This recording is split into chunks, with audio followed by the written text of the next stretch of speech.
through the story of a survivor. News Channel 5's Chris Flanagan has more. And Chris, this survivor story is absolutely unforgettable. Yeah, Leah, certainly is. Max Edelman, he survived a concentration camp, and he credits the help of guard and also his brother. Now, students at Magnificat High School in Rocky River may have thought they were getting a history lesson today, but they soon learned Edelman's story is one of hope, forgiveness, and also staying positive.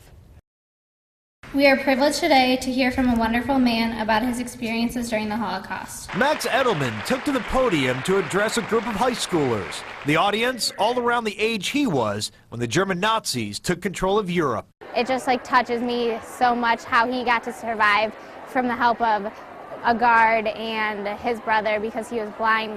That had to be so hard to survive. While he talked about the Holocaust, he also brought life lessons. I liked the message he said about not hating, how he didn't hate the Germans after that we shouldn't hate anyone because he has a lot more reason to hate than we do. The idea to bring Edelman to the school was sparked by a book students read in theology class. Its title, A Man's Search for Meaning.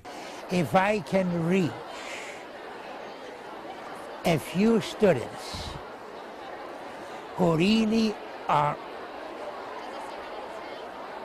interested in learning the truth, the whole truth about the Holocaust era, I think I have accomplished a lot.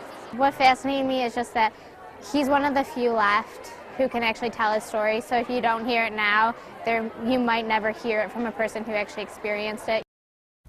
And while the idea to bring Max to the school was sparked by a book, he mentioned something that seemed to really hit home with the students. He said, it's one thing to read a book, it is another to hear their personal experience. It's real interesting. Max, 90 years old now, but he strives to always relate with his audience, ladies, and I think it's safe to say in this case, he certainly did. He had a gymnasium filled with teenagers not saying a word. I mean, they were just so tuned in with what he had to say. They were really touched by his story. Such an inspiration. Such an important story to tell. Very much so. It certainly is. Yeah.